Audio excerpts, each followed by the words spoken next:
The gentlelady from Georgia, Ms. McKinney. Oh, thank you, Mr. Chairman. Mr. Secretary, I watched President Bush deliver a moving speech at the United Nations in September 2003, in which he mentioned the crisis of the sex trade.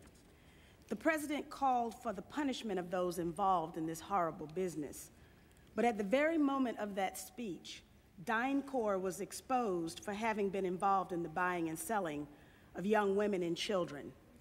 While all of this was going on, DynCorp kept the Pentagon contract to administer the smallpox and anthrax vaccines and is now working on a plague vaccine through the Joint Vaccine Acquisition Program. Mr. Secretary, is it policy of the U.S. government to reward companies that traffic in women and little girls? That's my first question. My second question, Mr. Secretary, according to the Comptroller General of the United States, there are serious financial management problems at the Pentagon, to which Mr. Cooper alluded. Fiscal year 1999, $2.3 trillion missing. Fiscal year 2000, $1.1 trillion missing. And DOD is the #1 reason why the government can't balance its checkbook. The Pentagon has claimed year after year that the reason it can't account for the money is because its computers don't communicate with each other. My second question, Mr. Secretary, is who has the contracts today to make those systems communicate with each other? How long have they had those contracts? And how much have the taxpayers paid for them? Finally, Mr. Secretary, after the last hearing, I thought that my office was promised a written response to my question regarding the 4 war games on September 11th.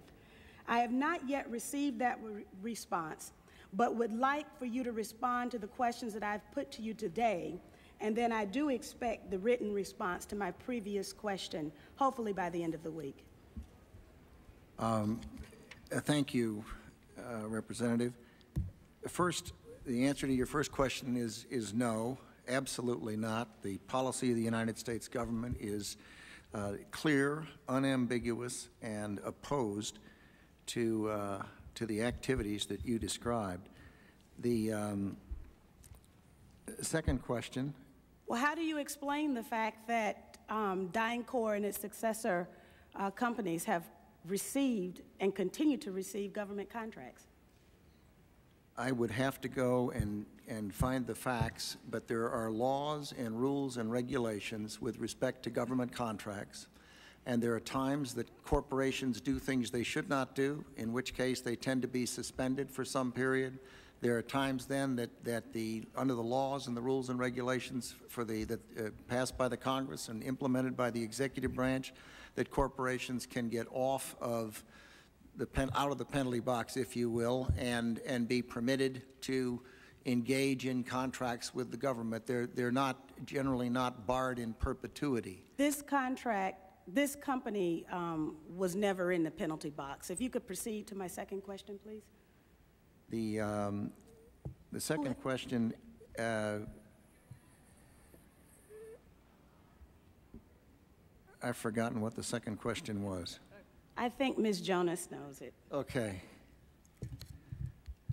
Thank you, Ms. McKinney. I appreciate the question. I appreciate your interest in our department's financial condition, and we are working very hard on that program. I've just come back recently. I understand that you're working hard on it, but my question was, who has the contract? How long have they had that contract, and how much money have we spent on it?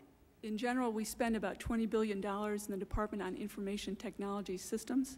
The accounting systems are part of that. I can get you the exact number for the record of what we spend on our current, what we call legacy systems, and those that we're moving toward. And who has the contracts? That would be a multitude of individuals. Could you name some, please? Well, I think off the top of my head, well, I would rather not. I'd rather provide that for the record. That's not privileged information, is it? I'm sure it's not. Well, please. Yeah. And we still have time, so please. I would be glad to provide for the record. I don't want to talk from the top of my head and be incorrect. On your first question, I'm advised by Dr. Chu that it was not the corporation that was engaged in the activities you characterized, but I'm told it was an employee of the corporation, and it was some years ago in the Balkans that took place. It's my understanding that that continues to take place, and Is that right? Yes. Well, if and you can give me information to that I'm effect, sure we you will. are interested in all of the information that I have, and I'll be more than happy to provide it to you. Good, thank you. But I would also like to get information from you. Okay. For example, the information that I just requested about who has those contracts.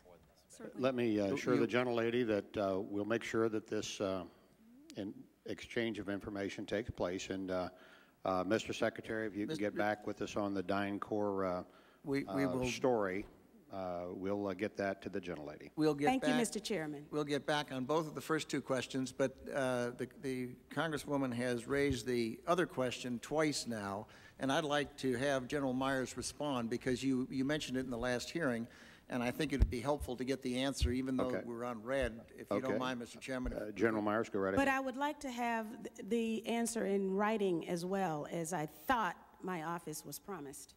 Okay, I don't know about the promise, Congresswoman, but could you repeat the question to make sure I'm answering the right question? This is 9/11 question. The question was, we had 4 war games going on September 11th, and the question that I tried to pose before the Secretary had to go to lunch was whether or not the activities of the 4 war games going on September 11th actually impaired our ability to respond to the attacks.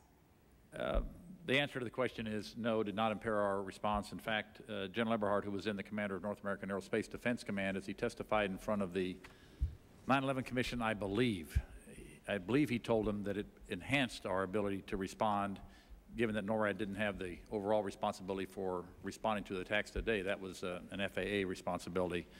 But they were 2 CPXs. There was 1 Department of Justice exercise that didn't have anything to do with the other 3. And there was an actual operation ongoing because there was some Russian bomber activity up near Alaska. So Let me ask you this then. Who was in charge of managing those war games? And General, why don't you give the best answer you can here in a short period of time, and we'll. The gentlelady wants to get a written answer anyway, and then we can move on The to other important thing folks. to realize is North American Aerospace Defense Command was responsible. These are command post exercises. What that means is all the battle positions that are normally not filled are indeed filled.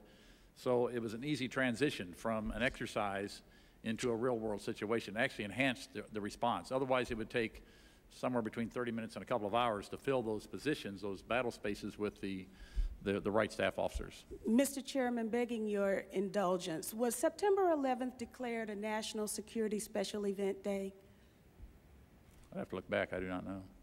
You mean after the fact or before the? No, because of the activities going on that had been scheduled at the United Nations that day. I'd have to go back and check. Don't know. Thank you. Okay. I thank the gentlelady.